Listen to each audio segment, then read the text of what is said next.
are you? How are you, There he is. everybody? Okay, this is Oscar Mora. He's from Guanajuato and Mexico, Leon, and he is a man of many talents, many talents, okay? He is a musician, and he is also a technology coach and trainer. He has a master's degree in Montessori education, specialized in relay approach and special education, 20 years experience playing the instrument, so you started when you were 3 years old. Guitar, drums, bass, violin, and he's also spent 4 years in Hewlett Packard's as tech support, so he's got both sides of his brain working. Some of his achievements are his robotics teams, which have literally traveled all over the world in different contests around the world. Maybe we'll hear some of that. And Oscar, I hope I have embarrassed you enough, but now it is your performance. Well, thank you. Hi, everybody. How are you? Hello. Good. Well, I just first of all, here in Mexico today is a Teachers' Day, so I want to congratulate all the teachers around the world because, well, at least here in Mexico, this is the Teachers' Day, and everybody's celebrating the teachers in Mexico today. So I'm just waiting for some of my students. It's supposed to be here, and I want to start with some videos. Probably they're on. So tell me their names. It's Regina. I have, Regina, Sergio. Hold on a second. Let me put Sergio. So was Regina? So Sophia and Christina. I have Christina. Hold on. Okay. So the only people I have left over there is a Jen and a Regina. That's good. Are those aren't yours, Jen or Regina? We're just missing Regina. Oh, okay. I'll bring her over. I think. Perfect. Okay. Well, Regina is right here. Okay, got it now. Well, it's been an honor for me to introduce those excellent students. I want to start with Sophia. Sophia, can you raise your hand so everybody can? Hello, good morning, everyone. Sophia is a former world champion on robotics world contest in 2018 back in China. There's a really talented family. Checo is her brother, and he was also a former champion on Europe and UK last year. Cristina Chivane is from Japan right now. She's in Japan right now, so it's probably the morning. And Regina is also a former champion in UK and Europe. So I want to show you some of the videos that we prepared for this. Right now here in Mexico, we're working on this pandemic and this COVID-19, and we're trying to develop some things in robotics. So if there's a chance, let me share my my stuff here. All right. Well, right now, because of the pandemics, is everybody watching the video now? Yes. Yes? Okay, cool. So this is the team that we're working right now in Mexico. There are almost 13 students working on different type of robots. So they can develop breathers to prevent the SARS that we have as a disease. We are working on how to handle the distance between human beings right now. So we're delivering some of the services, money and stuff like that between, well, we have some drones to share. We have some robots to deliver the money and pick up the packages that we need to be in our house. So this is part of the team that we got, and those are type of the breathing machines that we're constructing right now. They're prototypes, and we are on the next week testing it on a real life situation. We're printing in 3D printers, and we're working on some face mask. So Ivana will talk a bit about the things that we're having right now. Ivana, can you explain a little bit of this? Oh, well, hello, everyone. My name is Christina. Chivana. I have had the opportunity to participate in different 3D design projects. I would like to share with all of you my experience with this. 3D printing and 3D design have become one of our most important ways to ideas work. For example, the first project I participated in was to build a prosthetic arm for an 11 years old girl. Her name is Joanna, and she was born without her left forearm. The process to build the arm took us 7 weeks. During this project, we worked in 2 parts, one section on designing and the other was programming. Also, the arm consists of a electric sensor that captures the movements that Joanna performs with her biceps, causing the sensor to activate the servo, as a result to be able to move her hand and fingers. Yeah. Well, right now here on the video, we can watch the video. Christine is working with some RB tutorials to start programming a robot to grab something and release it on the other side. As you can see, they have the glasses from a virtual reality and start to develop some of the programs that we're running on our projects.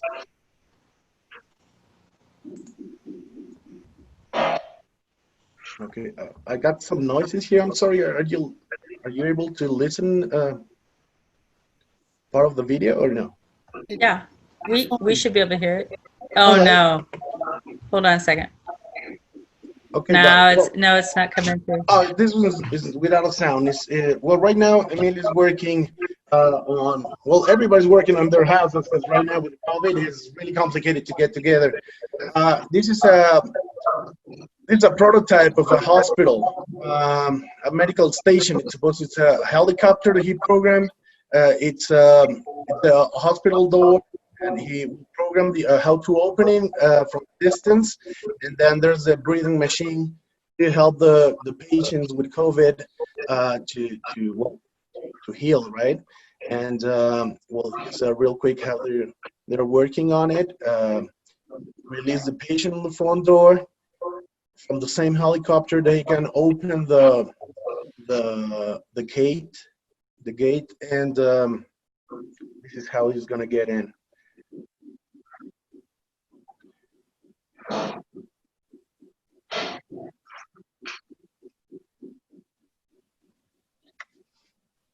Obviously, right now some prototypes, right? But they're working really hard on this one. They're trying to work with the creativity part of everybody, how we can use robotics as real-time, real-life situations and how they can solve some of the issues. I think it's really important when you teach something, it's important for the students to be able to use it on a real life. The other way, the knowledge, I mean, it's meaningful this way. So on the other side, we have Checo and Sophie. Are you there? Yeah. Okay, Sophie and Checo, can you explain a little bit your project? Well, we do a project with a drone. This project is for we have like any contact with people, so we can stay safe, and you know, like there's people like.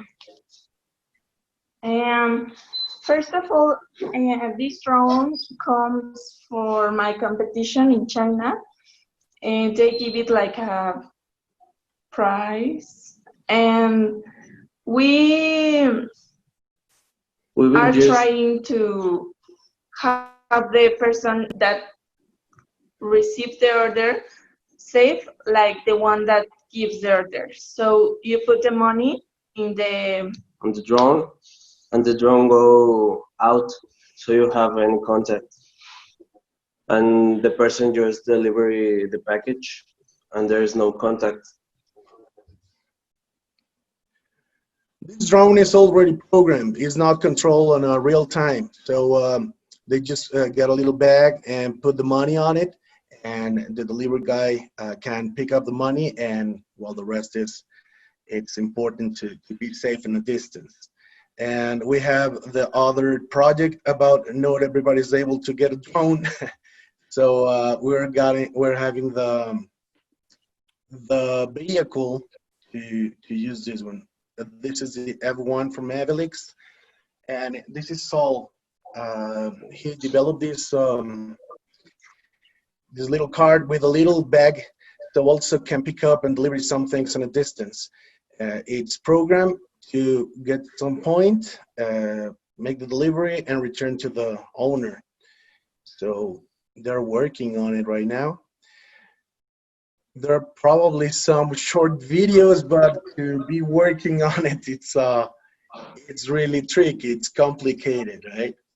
It's not that easy. So we're trying to develop some of the creativity on any situation that we're facing on, and well, this is part of the work that we have so far. Great, fantastic. Oscar, I would just like you to repeat something. You said it very casually, and I want to make sure people are aware. In the United States, we have lots of drones, and they're remote controlled, and there's a person controlling them, okay? But this drone was autonomous. This was programmed, correct? Exactly. And it's really, really precise. Nico came up with this idea, and he told me, you know what, Oscar? We just won those drones like 2 years ago, but it was so light, and on the outside, it was tricky to fly it. So it's supposed it was an internal drone to use only in their houses and some empty areas, but not on the outdoors. So right now, he fixed some of the things and programmed it to be useful on this type of situations. Actually, when we were creating the video, as soon as the drone gets out to the house, it was really complicated because you're not able to control it. It's so programmed. So if it's windy outside the house, so it was really tricky. And the front yard from the Checo and Sophie house, it's really windy. It's on a mountain, and so he told me it was perfect from the living room to the front door, but as soon as the drone is outside the building, well, outside the house, it was tricky. It was tricky to control it because it's not well, we don't have any chance to control it, right? But Hina also have some of the projects. She's explaining the breathing machine because we're working here in Mexico. Well, we don't have that many cases that we thought we were going to be at right now, but it's still a problem for the sick people right now on COVID. And well, she's going to explain part of the process. I'm sorry, what? I just heard my name on it. I can hear you well. Can you hear us? No, can you repeat it, please? Can you explain a little bit the process about the robot that you're building and the stuff you're living right now? Oh, yeah. Well, I fear that one of the main problems of our society is clean water. I mean, about 780 million people around the world do not have access to clean water, and I think that that's an issue because, in average, an American citizen spends more water in a 5-minute shower than a third world citizen in their whole day. So we can see that the difference is huge. So we were thinking about a new way to create, to process water in order to clean it, and in a way that it could be faster and better. So it could also be cheaper. So people of third world citizens could have access to this clean water because, I mean, it's something really important for people to live with. I mean, without clean water, you can't really live healthy. And right now it's one of the main issues, like these healthy problems going on that maybe right now it's just a virus because of animals, but it could also be transmitted on water or something like that. So I believe that clean water, it's like a really important issue to treat.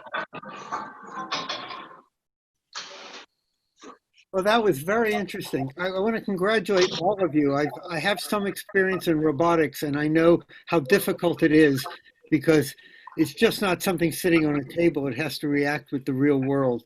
And like Oscar said, there's wind out there, and it's very difficult. And you guys have done a wonderful job.